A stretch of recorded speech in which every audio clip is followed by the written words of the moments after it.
Kita sudah terlampau sering ya dengerin materi tentang toleransi dari tokoh-tokoh agama, di mimbar-mimbar agama, dari aktivis kemanusiaan, dari konten kreator, atau dari orang-orang pada umumnya lah. Konon toleransi adalah kekuatan utama di tengah beragamnya kepercayaan, suku, budaya, dan latar belakang sosial. Tapi ironinya juga, kalau kita lihat realitanya, kita menyaksikan banyak sekali rentetan aksi intoleran terjadi di banyak tempat, terutama yang bersentimen agama, seperti banyaknya penolakan pembangunan ibadah, pembangunan rumah ibadah, penggusuran rumah ibadah, dan tindakan-tindakan represif terhadap kelompok minoritas agama. Dan pernah kepikiran nggak tentang apakah ketika kita tidak mentolerir intoleransi, maka kita menjadi intoleran. Misalnya ada orang yang diskriminatif gitu ya. Dia bilang kayak, di ajaran agama aku nggak boleh bergaul sama kaum agama lain misalnya. Terus kita yang seagama sama dia, malah jadi kita yang nggak mau bergaul sama dia. Kita jadi nggak bisa menolerir, kita jadi nggak bisa toleran sama pandangan dia yang kayak gitu. Apakah dengan begitu, dengan bersikap tidak toleran terhadap intoleransi, itu bikin kita sendiri menjadi orang yang intoleran? Apakah toleransi itu membiarkan, termasuk juga menolerir atau membiarkan intoleransi terjadi? Apakah masyarakat yang toleran itu harus menoleransi mereka yang intoleran? Nah, di sini letak paradoksnya ya. Gagasan tentang konsep paradoks toleransi ini dipopulerkan oleh Karl Popper dalam bukunya yang berjudul The Open Society and Its Enemies pada tahun 1945. Di situ dia membicarakan gimana sih cara memperlakukan kelompok intoleran dalam masyarakat yang toleran. Apakah semua orang bebas memberikan ujaran atau bebas melakukan tindakan yang justru membuka risiko intoleransi? Karena masalahnya kalau semua ide itu dibiarkan tanpa batas, maka kelompok intoleran itu bisa ikut mendapatkan ruang untuk mengimplementasikan ide-ide intolerannya gitu. Misalnya mereka, orang-orang intoleran ini akan memakai hak kebebasan berbicaranya untuk menyebarkan kebencian dan bahkan menggunakan kebebasan untuk mematikan kebebasan. Nah, maka menurut Popper, masyarakat yang toleran itu harus memiliki hak untuk membela dirinya dari intoleransi. Karena kalau enggak, masyarakat toleran justru akan dihancurkan oleh mereka yang tidak toleran. Nah, ini kan kedengarannya kontradiktif ya, karena jadinya loh kok melanggar prinsip toleran itu sendiri gitu. Tapi Popper nggak bilang bahwa ide-ide itu ya harus secara langsung dibungkam ya. Dia juga nggak bilang kalau negara itu ya boleh seenaknya melarang kelompok yang nggak mereka sukai. Yang ditekankan adalah perbedaan antara pendapat yang masih bisa diperdebatkan dan gerakan yang secara aktif ingin menghapus atau membatasi kebebasan orang lain. Menurut Popper, selama ide-ide intoleran masih bisa dilawan lewat diskusi, lewat debat rasional, lewat hukum yang adil, dan opini publik, maka jalan keluarnya bukan pembatasan atau represi terhadap kelompok intoleran itu. Masyarakat yang terbuka, open society, itu sebaiknya lebih dulu menjawab intoleransi dengan argumen. Tapi kalau intoleransi sudah berubah menjadi ancaman, misalnya intimidasi, kekerasan, hasutan kebencian, penyerangan rumah ibadah, pelarangan hak sipil, atau mobilisasi massa untuk menekan kelompok lain, maka pembatasan idealnya bisa dipertimbangkan. Nah, contoh dari paradoks toleransi di Indonesia itu mungkin waktu ada pelarangan Hizbut Tahrir Indonesia. Jadi waktu tahun 2017, pemerintah itu mencabut status Badan Hukum Hizbut Tahrir Indonesia. Alasan utamanya adalah karena organisasi ini dianggap mendorong ideologi khilafah yang dinilai bertentangan dengan dasar negara Pancasila. Bagi yang mendukung keputusan itu ya langkah tersebut adalah bentuk pertahanan negara terhadap gerakan yang ingin mengubah sistem politik di Indonesia. Tapi buat yang nggak setuju sama pembubaran ini, buat yang mengkritik, ini dianggapnya bahaya gitu, karena ini menunjukkan, ini tuh ngasih sinyal bahwa negara itu bisa loh membubarkan organisasi berdasarkan ideologi. Jadi kritiknya tuh gini, apakah menyuarakan gagasan alternatif itu otomatis menjadi ancaman? Atau ancaman baru terjadi ketika gagasan itu berubah menjadi mobilisasi politik yang konkret? Pelarangan organisasi juga kan bukan solusi jangka panjang ya. Ideologi dan jaringan sosial itu enggak otomatis hilang hanya karena nama organisasi dibubarkan. Bahkan represi kadang justru membuat kelompok tertentu merasa menjadi korban dan memperoleh simpatisan baru. Mereka justru malah semakin kuat. Nah, kalau negara membiarkan kelompok yang anti pluralisme, anti hukum, atau menggunakan tekanan massa terus berkembang, masyarakat bisa terancam. Tapi kalau negara terlalu mudah membubarkan kelompok yang dianggap bermasalah, apakah ruang kebebasan sipil lainnya juga bisa terancam direpresi ketika menyentil ide-ide yang tidak disukai negara? Jadi pertanyaan lanjutannya jadi, nanti siapa nih berikutnya? Apakah kelompok lain yang kritis terhadap pemerintah juga bisa dicap ancaman? Maksudnya kritis terhadap pemerintah itu kan bisa dari berbagai sisi ya gitu. Mungkin waktu kasus HTI mereka juga punya concern lain dengan kerangka ideologi mereka gitu. Nah, apakah kebebasan berkumpul dan berserikat itu hanya berlaku bagi kelompok yang disukai penguasa? Ya, karena itu tadi batas toleransi itu kan idealnya ditentukan lewat hukum yang jelas, lewat prinsip hak asasi, dan lewat proses demokratis yang adil. Tanpa standar yang jelas ini bisa jadi alat untuk membungkam oposisi. Tapi kewaspadaan ini juga nggak boleh bikin kita lumpuh ya, bikin kita diem aja gitu menghadapi intoleransi yang nyata.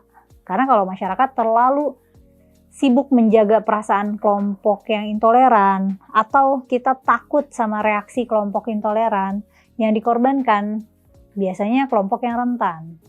Nah, masyarakat toleran dan demokratis itu memang bisa adil dan terbuka untuk memberi ruang debat, tapi yang dikhawatirkan adalah terbukanya ruang untuk penindasan. Karena toleransi itu nggak berarti toleran pada semua hal, nggak berarti membiarkan semua hal terjadi.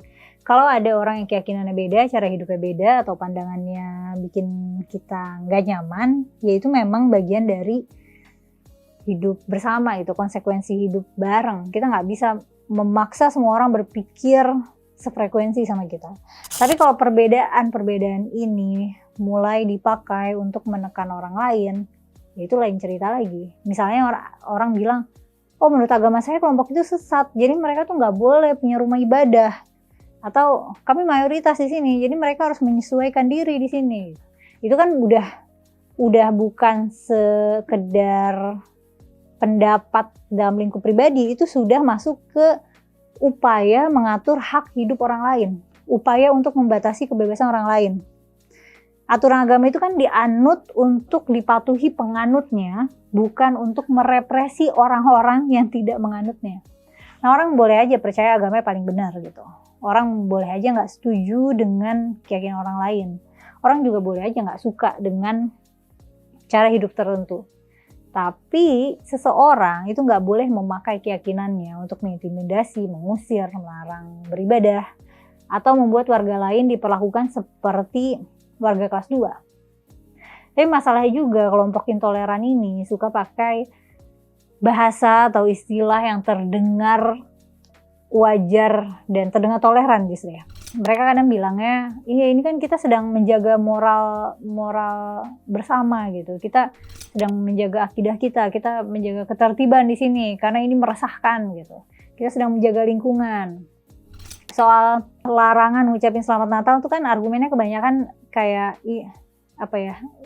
ini kita sedang menjaga akidah kami gitu. Nggak boleh tempat ini atau institusi ini atau tokoh siapa gitu nggak boleh mengucapkan selamat Natal atau memasang atribut Natal atau ikut pesta Natal karena itu menyalahi akidah. Kedengarannya kayak ya baik-baik aja, itu hak dia dong menjaga akidah gitu.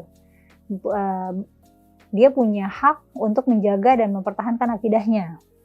Tapi yang terjadi pada dampak dari sikapnya itu, ada kelompok yang jadi takut beribadah, jadi was-was. Ada kelompok yang jadi misalnya, atau juga karena ada demo yang pelarangan jual babi itu, jadi ada kelompok yang takut jualan babi gitu. Karena kan kalau nggak makan babi ya nggak usah beli babi gitu. Tapi orang yang jualan babi ya jangan dibatasi kebebasan dia untuk berusaha. Atau dampak lainnya ya, jadi ada kelompok yang harus sembunyi-sembunyi berdoa. Ya dampak umumnya ya ada warga negara yang haknya itu, kebebasannya itu bergantung pada izin sosial dari mayoritas. Kan itu messed up. Masalah lainnya juga ya dilema lanjutannya juga. Ya bukan berarti juga kita boleh bisa asal membungkam semua pandangan yang intoleran ya, atau semua pandangan yang buruk, yang menyebalkan, yang intoleran dan diskriminatif. Karena kalau negara atau ada kelompok masyarakat yang terlalu mudah melarang ide dan pendapat, khawatir ya pelarangan itu justru jadi bisa dipakai ke siapa aja gitu. Jadi gampang dilempar ke siapa aja. Hari ini dipakai untuk melawan kelompok intoleran. Mungkin nanti besok-besok bisa dipakai untuk membungkam kritik, membungkam oposisi atau kelompok lain yang nggak disukai, yang lagi berkuasa gitu. Apalagi kalau misalnya penguasanya lalim, korup, penguasanya otoriter, yang ada ruang kebebasan berbicara akan jadi banyak pembatasan. Dan kita nggak punya sejelas-jelasnya batasan yang jelas ya tentang intoleransi ya. Misalnya apa ya? Nih anggaplah aku nggak suka sama agama X. Sebenarnya boleh nggak sih aku nggak suka sama agama X? Boleh nggak? Karena aku nggak suka sama agama X, maka aku nggak mau temenan sama orang dari agama X. Aku nggak mau ada orang agama X di perusahaanku misalnya. Misalnya aku pengusaha gitu. Atau nggak boleh ada orang dari agama X atau agama Y. Oh ya, aku kan nggak suka agama X ya. Agama X di kos-kosanku. Misalnya aku punya kos-kosan. Nah boleh nggak sih diskriminatif dalam lingkup perseorangan itu, terlepas dari apapun yang mendasari sikap aku ya, jika itu masuk dalam lingkup perasaan pribadi dan keputusan pribadi, boleh nggak sih? Masa nggak boleh? Masa nggak berhak? Tentu ini dilema moral lainnya ya, tapi secara umum ini tentu tidak etis gitu, karena sebagai manusia yang sadar kita juga bertanggung jawab atas bias-bias kita gitu.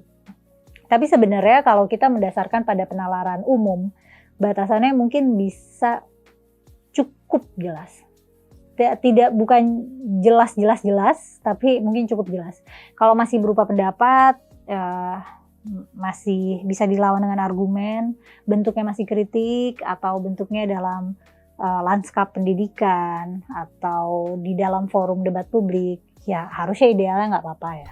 Tapi kalau misalnya ujarannya itu sudah berupa ancaman, intimidasi, kekerasan, pelarangan hak sipil, atau tekanan massa, negara dan masyarakat punya alasan untuk bertindak lebih tegas. Karena untuk mewujudkan masyarakat yang toleransi, ya tidak selalu nyaman ya, karena ada yang harus kompromi, ada kelompok-kelompok yang harus kompromi. Karena misalnya di mata suatu kelompok, ada kelompok lain yang nyebelin gitu. Tapi itulah risiko hidup dalam masyarakat yang plural. Hidup dalam masyarakat yang plural atau majemuk, itu berarti kita akan bertemu orang yang akan ada orang yang pandangannya aneh gitu, yang bahkan keras atau yang nyebelin aja gitu. Tapi ya pluralisme hanya bisa bertahan kalau semua orang punya hak dasar yang sama. Tidak ada kelompok yang boleh menentukan siapa yang pantas hidup tenang dan siapa yang boleh ditekan. Jadi apakah tidak menoleransi intoleransi itu membuat kita ikut intoleran? Jawabannya mungkin tergantung ya, karena kalau yang kita tolak adalah keberadaan orangnya, ya itu kan intoleransi. Tapi kalau yang kita tolak adalah tindakan diskriminatif, yang kita tolak adalah intimidasi dan kekerasan, itu justru adalah cara untuk menjaga toleransi tetap hidup. Karena toleransi tanpa batas itu ya malah akan jadi pembiaran, dan pembiaran itu bisa mengeskalasi intoleransi menjadi kekerasan. Tapi pembatasan yang sembarangan itu juga bisa tereskalasi menjadi represi. Gimana coba cara mempertahankan keduanya secara sekaligus? tetap membuka ruang untuk perbedaan, tapi tetap tegas melindungi orang-orang yang haknya rentan untuk diinjak-injak. Sebenarnya pada batasan apa ya suatu pendapat itu perlu dibungkam segera, dan pada batasan apa suatu pendapat itu boleh didiskusikan. Tapi kalau aku boleh berpendapat, yang menurutku ada pendapat-pendapat yang perlu untuk segera dibungkam, yaitu pernyataan yang berpotensi menimbulkan ancaman dan kekerasan atau yang membahayakan keselamatan orang lain atau kelompok lain. Meskipun yang dibicarakannya hanya konsep ya, maksudnya bukan individu-individu tertentu gitu. Tapi muatan opininya tuh seperti membolehkan kekerasan ke kelompok tertentu gitu. Nah, aku pribadi sering lihat opini publik di sosmed yang mereka tuh ngerasa kalau lelaki gay yang feminin yang suka disebut boti-boti itu mereka itu layak dipukulin gitu, atau kadang lebih ekstrim dari itu gitu, kayak sering dimampus-mampusin atau pokoknya ujaran kebenciannya tuh menurut aku sangat tidak sehat gitu, sangat toksik gitu. Atau malah waktu ramai kasus tabrakan gerbong KRL itu kan ada pendapat-pendapat yang waktu itu kan sempat jadi kayak gender war gitu ya. Jadi kayak karena korbannya perempuan semua, sempat ada netizen tuh sempat reaksinya tuh kayak gender war. Ini kok perempuan rentan, ini kok kenapa nggak laki-laki? Terus Menteri Perlindungan Anak dan Perempuan juga sempat ngasih ujaran yang kontroversial karena bilangnya yang laki-laki harusnya di belakang gitu. Nah itu kan nggak menyelesaikan masalah sebenarnya, itu cuma ngeganti korban. Nah terus ada komentar-komentar populer gitu ya, maksudnya yang populer tuh banyak yang komentar dan banyak yang like, katanya harusnya yang gay-gay aja nih yang di gerbong belakang supaya kalau ketabrak kena duluan. Nah yang kayak gini menurutku udah nggak masuk di ranah debat atau diskusi gitu. Ini masuk ranah ide yang harus segera dibungkam. Karena apa yang harus didebatin, apa yang harus didiskusin kalau misalnya mereka punya pikiran kayak gitu. Karena gini, kalau melibatkan atau mengorbankan keamanan dan keselamatan orang atau mengandung ancaman, pokoknya itu menurutku pribadi itu mesti dibungkam segera. Kayak disuruh udah diem gitu, sisanya ya boleh diperdebatkan gitu. Pokoknya kalau udah menjustifikasi kekerasan, ya udah mending suruh diem gitu, maksudnya harus ada entah gimana, tapi makanya mending diem aja gitu. Tapi itu pendapatku ya, batasannya di keamanan dan keselamatan orang gitu atau kelompok. Tapi kalau menurut standar kamu batasannya di mana nih? Atau apakah mungkin kamu punya pendapat bahwa semua pendapat itu boleh diujarkan, boleh dinyatakan, atau ada pendapat-pendapat yang harusnya nggak boleh disampaikan gitu, atau disimpan aja deh buat diri sendiri gitu. Menurut kamu gimana tuh, isi kolom komentar ya. Makasih udah nonton sampai selesai, sampai ketemu lagi di konten selanjutnya.